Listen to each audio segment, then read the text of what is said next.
We're All Right by Marshmallow Fairies. Chapter 11. No Place Called Home. Peter spent the next week in Wakanda, most of it by Tony's bedside. He was as brilliant with Morgan as Tony had always imagined he would be, happy to play games and read stories as she demanded.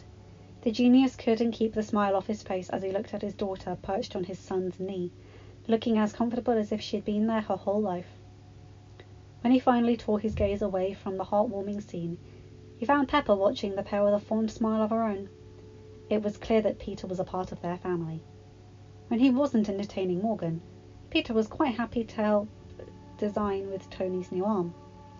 Tony felt quite smug when he noticed the surprise on the Wakandan princess when Peter was able to keep up with the discussions on the workings of the prosthetic, as well as making some suggestions of his own. However, his pride was short-lived when the two teenagers became fast friends, laughing at jokes that no one else seemed to understand, and coming up with new ideas for technology that sounded downright terrifying. The week passed by far too quickly, and Peter had to return to New York, torn between his excitement to see May and reluctance to leave his mentor. Tony had tried to appeal for a few more days, but Pepper had quickly shut him down, reminding the billionaire that May needed Peter too, and promising that they would all see each other again soon. Merlin still clung to her brother like a koala. "I don't want you to go," she sniffed, pouting at him, her eyes looking huge as they filled with tears. "I know," Peter whispered, "but my aunt needs me, and I'll see you soon, I promise." He kissed her forehead, and Morgan buried her face into his neck for a while before Pepper came over and extracted her. Despite the girl's reluctance to let go, she was transferred into her mother's hold, and promptly buried her face in her mum's neck instead. Pepper planted a kiss on Peter's cheek. "Take care, Peter. Thank you for coming back, and we'll have you at the lake house soon," she promised. Peter smiled. "That sounds great, Miss Potts. Mrs. Stark. Thank you." Pepper shook her head. "Pepper," she corrected with a smile, before turning to face her husband. "No emotional blackmail," she warned him with a glare, stepping out of the way to let the two superheroes say their goodbyes. Tony looked Peter over, trying to take in the image, before he closed the gap between them and wrapped his arms around the kid. Peter dipped his head into the older man's shoulder, his own arms raising to return the hug. "You sure you can't stay longer?" Tony pressed, and Peter laughed, and he heard Pepper sigh. Pulling back, Peter shook his head. "I promised May," he replied, looking apologetic, but for once he held the apology back. Tony had been trying to get him to stop apologizing for the past week. Tony nodded reluctantly, placing a hand on the kid's shoulder. "I should be back soon, but until then, you keep in touch, okay?" Something passed over the teenager's face, and then he opened his mouth, then closed it again without saying anything. Then he forced a smile onto his face. "Okay," he agreed. Before any more could be said, the door opened, and Dr. Strange entered. "Peter Parker, are you ready?" Peter glanced at the wizard. Yeah, I'm ready." Dr. Strange nodded, opening a portal, and Peter glanced back at his family, his eyes full of sadness that contrasted with the smile he had plastered on his face. "Bye, guys." The portal closed, leaving the Starks alone in the room, and the first time since waking up, Tony felt the absence of his arm. 2 days later, Tony's prosthetic was ready and fitted. The red matched his Iron Man suits, much to Pepper's dismay. Morgan thought it was great, although she was a little miffed that there wasn't a repulsor. He took a photo and sent it to Peter, trying not to feel too disappointed when he didn't receive any reply. Tony refused to discharge Tony until she had seen him put on the prosthetic to every possible use she could imagine, and was satisfied that he could use it without breaking whatever he held in his grasp. Over a week had passed before the combination of the princess's satisfaction and Tony's constant complaining led to his discharge. With the insistence that either Dr. Banner or Dr. Cho must check on his progress regularly, and that Shuri would be making video calls as she saw fit to ensure all was working as it should be. Finally, Happy was able to organise their flight home, and the family offered King T'Challa and his family their thanks for the hospitality and treatment that they had received, for themselves and all the others who had spent time in Wakanda after the battle. Shuri stepped forward to shake hands with him. "Doc, be sure to take care of my new favorite white boy," she said with a smile. Tony quirked an eyebrow at her questioningly, and her smile lit up her whole face. "Tell Peter I say hello," she elaborated. Tony smiled, happy to oblige, but still disappointed he hadn't heard from the kid since he returned to New York. He was sure once he was back in the States he would hear from him. Another week had passed, and still Tony hadn't heard from Peter, despite the numerous messages he had sent the kid. He tried to conceal his disappointment, but Pepper had commented on his moping several times. Tony sighed. "Friday? Call Peter Parker," he instructed, scowling at Pepper, who smirked down at her stark pad. There were a few moments of silence before the AI responded. "Number disconnected." "Disconnected?" Tony said with a frown, and Pepper's head snapped up. "Oh," she said softly, and when Tony looked over at her, she was gazing at him, looking almost guilty. "It never occurred to me," she said. "A lot of people who vanished, well, their numbers were cut off during the 5 years. I never thought to check if you got a new number for him. He might not even have one yet." Tony gaped at her, unable to find words, before he choked out, "But why wouldn't he say anything?" The look Pepper gave him said it all. When did Peter ever complain about anything? The hero huffed a breath. "I'll go and see him tomorrow." Pepper frowned.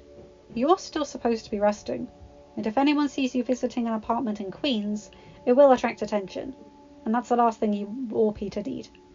I have to go to the tower tomorrow anyway to sort out the paperwork with human resources for vanished employees who are looking to get their jobs back. Why don't I go after work?" He didn't like it, not when he so badly wanted to see the kid. But Tony had to admit that Pepper had a point. With a sigh, he agreed. Tony was giving Morgan a bath when Pepper arrived home, and saw her only briefly when their little girl ran downstairs to say goodnight to her mum before he put her to bed. By the time she made it downstairs, there were 2 steaming mugs of chamomile tea on the coffee table, and Pepper was sat on the sofa waiting for him. He kissed her on the cheek as he took his seat beside her, and before getting straight to the point, "How's the kid?" Pepper fixed him with a look that instantly had him worried. "I didn't see Peter," she told him, "but I did see May." Tony frowned. "Okay," he said slowly. "Is Peter all right?" "Yes, May said they're both fine," she answered, running a hand through her hair. "I invited them both to stay this weekend. May can't manage, but she said Peter can come." The CEO couldn't help but smile as she watched her husband's face light up with childish delight. "That's great!" he exclaimed. "Have you arranged times? Is Happy picking him up?" "I said Happy would pick him up on Friday morning so that he can get out of there for lunchtime," she said, then added, "May gave me their new address, so Happy will know where to go." "New address?" he asked. Pepper sighed. "I didn't meet her at their apartment, Tony. I met her at the office of one of the charities. She's helping with one of the homeless shelters." "Right." Tony didn't like the uncomfortable sensation in his stomach as he imagined where this might be going, hoping that he was wrong. When May blipped back, there was a family in their apartment. They moved in during the 5 years. Tony felt sick. "So, where have they been staying?" "Well, initially, they were in one of the local churches. A lot of people had a similar situation to May, so a lot of the churches and community centres were able to create temporary shelters," she explained, but Tony began to drown it out. His kid had been homeless. He was a hero, and he'd returned after 5 years to find out he didn't even have a bed, that all his belongings, his clothes, his retro tech, his memories were gone. Pepper placed a hand on his arm, and it was only when her voice broke through the ramblings of his thoughts in his head that he realized he had been voicing them all aloud. "He's not homeless, Tony. They have a new apartment now. and the family had kept some of their stuff.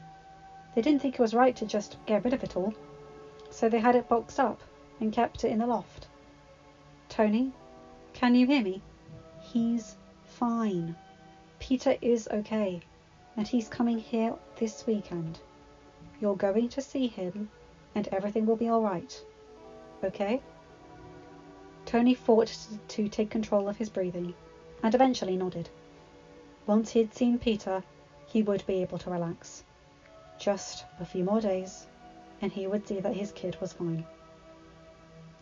As soon as Friday notified him that Happy's car was on the property, Tony made his way out to the front porch. The car crunched over the gravel and came to a stop. The passenger door barely opened before a small dark-haired missile barreled straight past him towards the car. "Peter!" Morgan yelled, launching herself at the teenager as soon as he was standing up. He caught her with one arm, dipping to collect his bag from the floor of the car and sliding it onto his shoulder with the other. "Hey, Squirt," he said with a bright smile as she planted a kiss onto his cheek. Morgan began babbling away excitedly as Happy grumbled in the background and led the way to the house. Peter followed behind, Morgan still holding tightly as he reached his mentor. "Hey, Pete," he murmured, pulling both his kids into a hug. "Hey, Tony." Peter mumbled into his neck, while Morgan squirmed between the two larger bodies.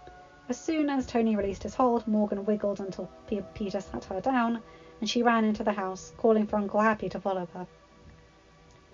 "Someone's noticed me," the head of security grumbled, marching inside as Peter and Tony snickered. Tony slung his arm around Peter's shoulders and steered him inside. "Peter!"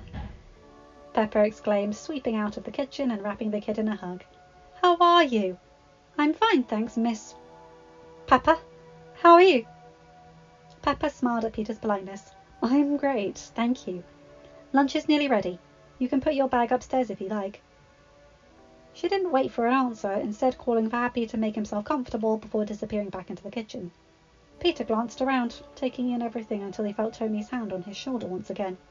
"Come on," the older man murmured, maintaining his hold on the teenager as he started towards the stairs. Peter followed obediently, amazed by the house.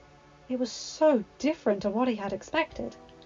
So conventional and unlike anything he had ever imagined Tony Stark would want in a property. He supposed it would make sense. After all, Mr. Stark had a family now, and this place was so homely. Really ideal for raising a family.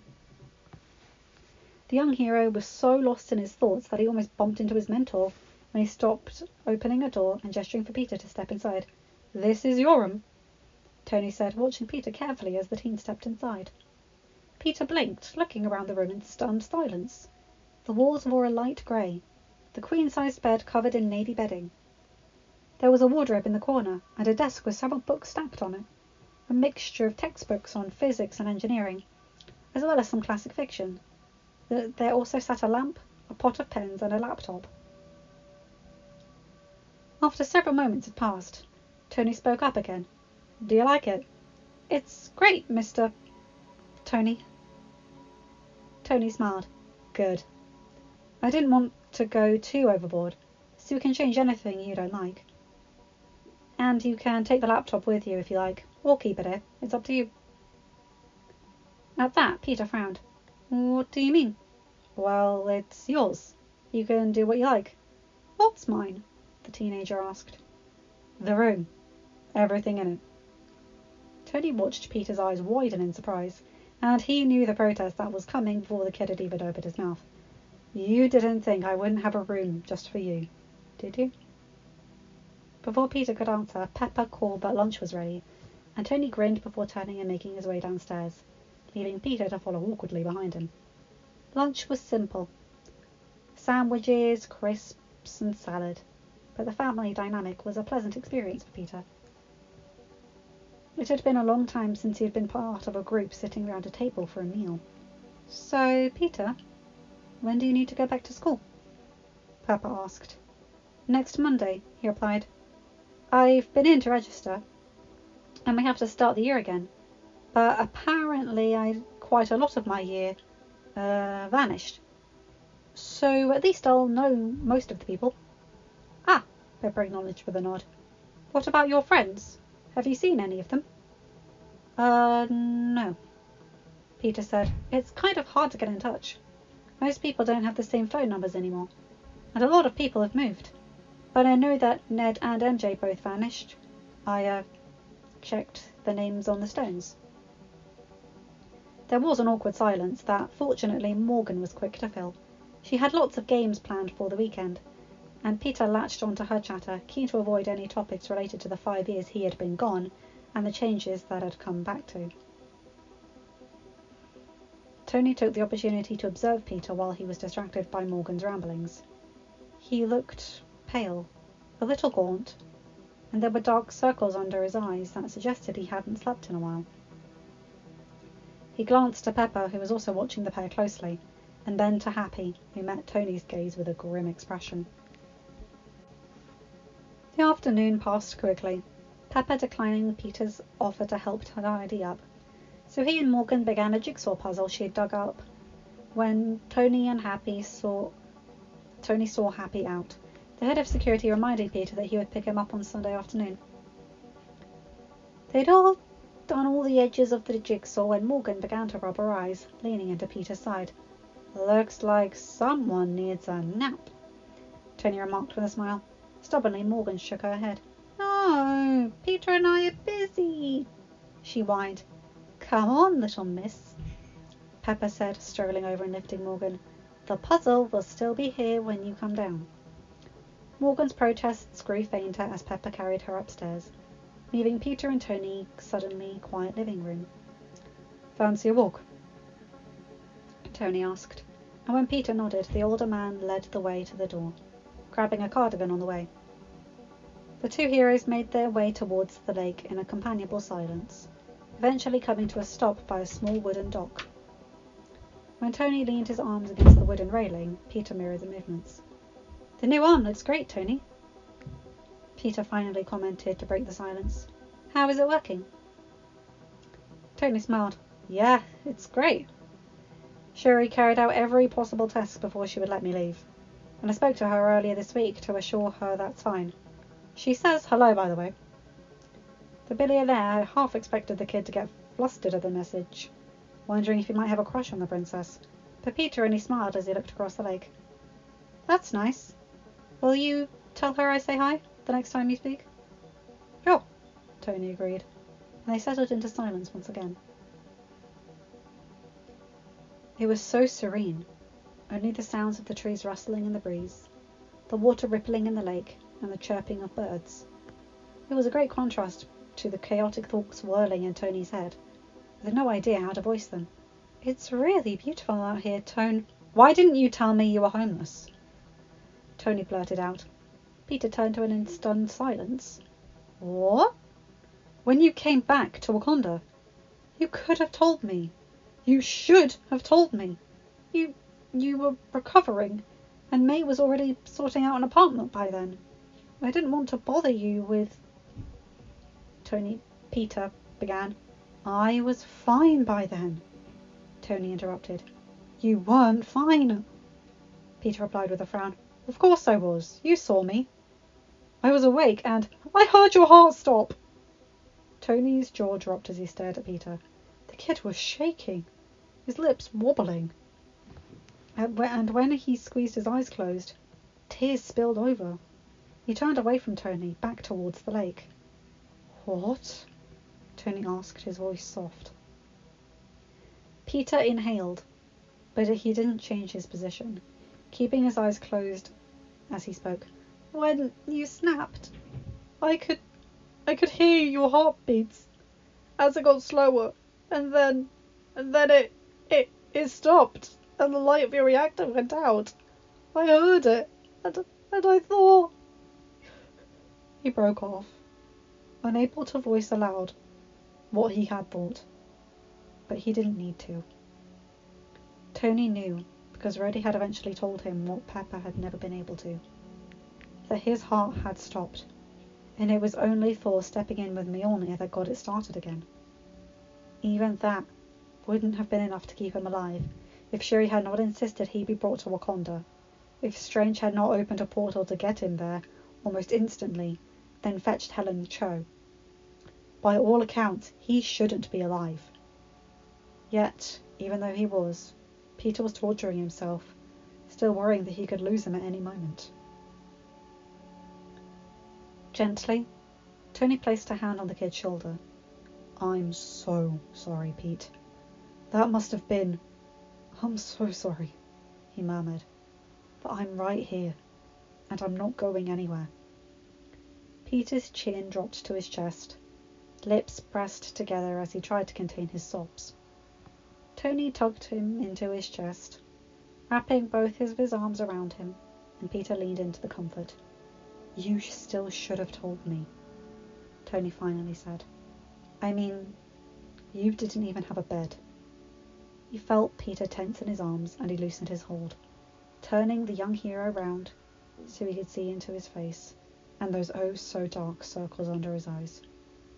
You do have a bed now, right? Peter dropped his gaze, and Tony immediately stuck a finger under his chin to tilt it right back up. The kid sighed. Well, you see, May got the new apartments when I came back to Wakanda, so they gave her a one-bedroom. She told them she had me as well, and that she had applied for 2 bedrooms. But they wouldn't listen. Tony frowned. So you're sharing a room with May? Well, the first night I made myself a web hammock, but the next morning the landlord dropped in unannounced. Don't worry, I had already cleared the webbing away, he rambled, misinterpreting the sudden tension in Tony's body.